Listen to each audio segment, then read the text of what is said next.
All right, the only way a system can change its energy is by either doing work or having work done on it, or by having heat transferred either into or out of the system. All right, so how do you know if a reaction or process is going to be endothermic or exothermic, or better yet, how do you measure that? Well, we use a calorimeter. All right, this thing is called the calorimeter. This one's actually called the bomb calorimeter. So there's bomb calorimetry and there's regular constant pressure calorimetry. This is definitely not constant pressure. This is called constant volume, but it's also known as the bomb calorimeter. And the way this works, this is how they figure out like how the calories in like a hot dog or something, like in food or something. So you have this thing called the bomb. All right, it's a big, thick-walled steel container, really heavy duty. You'll put your substance down in there. There's a little wire that's in contact with this thing. This thing is like jammed full of like 20 atmospheres of oxygen, pure oxygen. So this thing's all just cranked up, super pressurized with oxygen, connected to a couple of electrical leads up here. There's a little motor. This thing's all submerged under water, little paddles like stirring stuff around. And then you flip a switch. And it's called the bomb for a reason. Right? Combustion reaction. But it's really boring to do, actually. When you sit there and do it, like you don't even hear a fizzle or a pop, or there's definitely not a kaboom or anything cool. It's just you flip a switch, and then slowly the temperature goes creeping up, really, really slowing. It's like watching paint dry. It's like, it goes up. All right, so when this thing releases energy, right, all this stuff heats up, and then we can figure out how much energy it released by how much all this stuff heats up. All right, so, well, how does that tell us? All right, so I need to get to, some other stuff here. Like, wait a minute, how is changing the temperature this going to tell us something? Yeah, good question. All right, there's something called the heat capacity. There's also something called the specific heat, which is very closely related to heat capacity, but is different. So let's talk about heat capacity first. The heat capacity is the amount of energy required to raise the temperature of of a substance by 1 degree Celsius or 1 Kelvin. That's the same thing, right? It's literally its capacity for holding heat. Right? The higher the heat capacity, the more energy it takes to raise the temperature. Right? Something with a low heat capacity, I only need to add a little bit of energy and its temperature goes up. Right? This is extensive. It's an extensive property. The more stuff you have, the more heat it can hold. Right? It's just like a bag. The bigger your bag is, the more stuff it holds. Right? So the more stuff you have, the more heat it can hold. So imagine just like how much energy would it take to raise the temperature of a swimming pool by 5 degrees? Probably a lot. How much energy would it take to raise a teaspoon of water by 5 degrees? Probably a lot less. All right, so heat capacity is extensive. Let's get to this next one. Yahoo! Specific heat. All right, the specific heat capacity, normally just called specific heat, that is the amount of energy required to raise the temperature of 1 gram of substance by 1 Kelvin or 1 degree Celsius.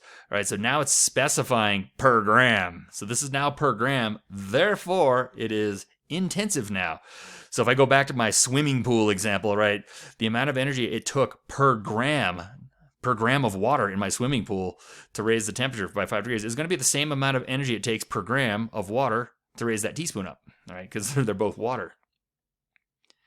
All right. So specific heat is heat transfer divided by mass times temperature change. It kind of looks like that. Let's get to the real thing. Boom. This Q equals MC delta T. Another very important equation. All right. So Q, this is heat. Like, why didn't they use H? Well, H is something else, actually. So they got Q. Q is your heat. They either gained or lost by your system. So if this is negative, if Q is negative, that means your system lost heat. If it's positive, that means the system was gaining heat. This is mass, right? This is in grams. This is your specific heat. So C, it's the specific heat. All right. It's got weird units on it. It's joules per gram degree Celsius or joules per gram Kelvin. And this is your delta T. This is your change in temperature. And it doesn't matter if you're in Celsius or Kelvin. So if you're in Celsius, you don't have to switch to Kelvin. If you do, that's fine. You just did extra work. All right. Very important equation here, though. So I'm going to show you what we can do with it. So let's say we're doing some constant pressure calorimetry. This is normally what we do in most labs. All right. Styrofoam cups make great calorimeters. And we call it constant pressure because it's in room pressure, right? The pressure's not changing crazy like it does in the bomb calorimeter, which obviously goes up when you blow the stuff up inside of there. All right, so it says here, by carrying out a reaction in aqueous solution in a simple calorimeter such as this, you can indirectly measure the heat change for a system by measuring the heat change of the water. So we're going to look at what happens to the water. So let's say I had 50 milliliters of hydrochloric acid, HCl, and then I had 50 milliliters of sodium hydroxide, that's NaOH. Right, those guys react, they make sodium chloride and H2O, right? It's an exothermic reaction. All right, but let's say I want to measure exactly how much energy is being released. All right, what I'm going to be doing is looking at the water. So I take my 50 mils of HCl and my 50 mils of sodium hydroxide, and I pour them both in here. All right, I knew the temperature of both those solutions because they were sitting out on the bench top and they're probably at the same temperature, right, before the reaction.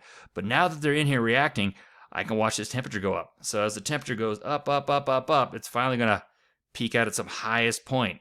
And so now I know delta T. Right? I know the temperature change of the water. It started off at room temperature. Now it's up at like 35 degrees Celsius or something. Cool. So that's delta T.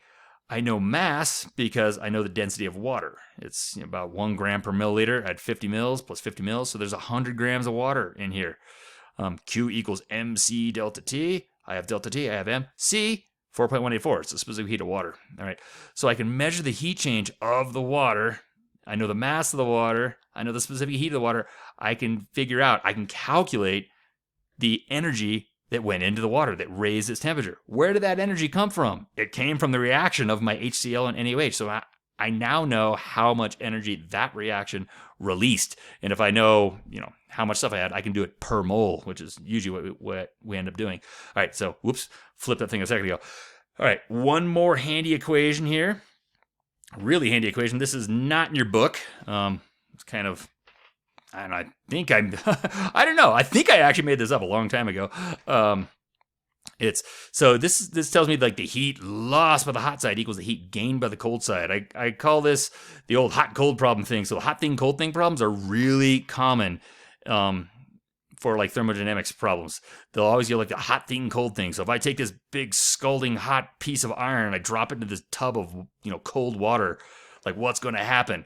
All right, well, hot things always lose heat to cool things. Like heat flows. It always goes hot to cold, right?